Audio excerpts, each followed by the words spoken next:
कल झुटपुटे के वक्त की था, जर्द आफताब छाया हुआ था, अरसे हस्ती पे रंग ख्वाब, जुल्मत की बढ़ रही थी लगावट फिजा के साथ, एक रागनी सी खिल रही थी हवा के साथ। हर सांस पर शफक का गिरेबा था चाक चाक, था एक खुला सा वक्त के सीने में दाग, इतने में आई मिल के सदाए तयूर से, बन के किसी निगार की आवाज़ दूर से। शायर कहता है कि कल झुटपुटे के वक्त सूरज पीला हो गया, दुनिया पर ख्वाब का रंग तारी था, फिजा पर हल्का हल्का अंधेरा छा रहा था, शाम की सुर्खी मध्यम पड़ी जा रही थी और वक्त के सीने में एक हौलनाक सा खुला पैदा हो गया था। इतने में कहीं से परिंदों की आवाज़ के साथ महबूब की आवाज़ सुनाई दी। बेसर्फ जुस्तजू की कहानी लिए हुए एक नौ असीर गम की जवानी लिए हुए, नामूर गम की जबी चूमती हुई, तपती हुई, लरसती हुई, झूमती हुई, बेगाना रस्म ऐश के फ़िक्र फजूल से, मिलती हुई गुरूब की बाद मुलूल से। कुछ सुर्खी शफक में स्याही सी आ गई, मैदान पे एक उदास खामोशी सी छा गई। शायर कहता है कि यह आवाज़ बहुत गमगीन थी और न जाने किसकी तलाश में थी, और गम के माथे को चूमती, हाँफती और झूमती हुई रस्म ऐश के फ़िक्र फजूल से बेगाना थी।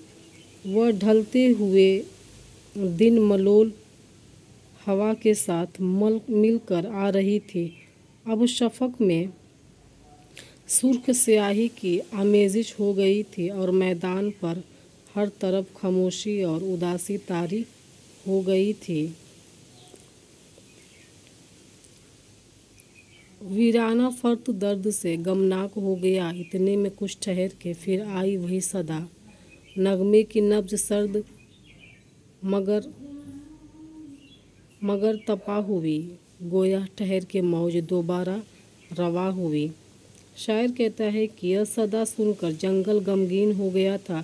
कुछ देर रुककर फिर सदा आई, आशिक की ठंडी नब्ज़ में फिर हरारत महसूस होने लगी। ऐसा लगता था जैसे मौज ठहर के दोबारा रवा हो गई है।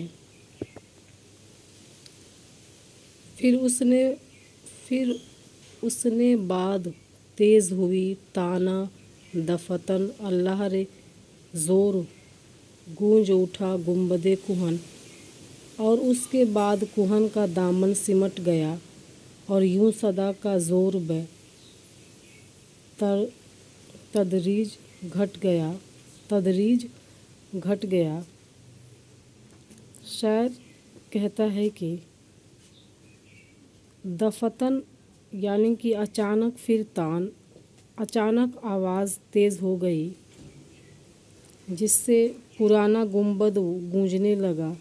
उसके बाद आवाज़ कम होने लगी और आहिस्ता आहिस्ता उसकी आवाज़ कम होती चली गई। गोया सफ़ेद दूध सी पत्थर की सीढ़ियाँ, पतली सबक खनक मुतनासिब गहरे फशा,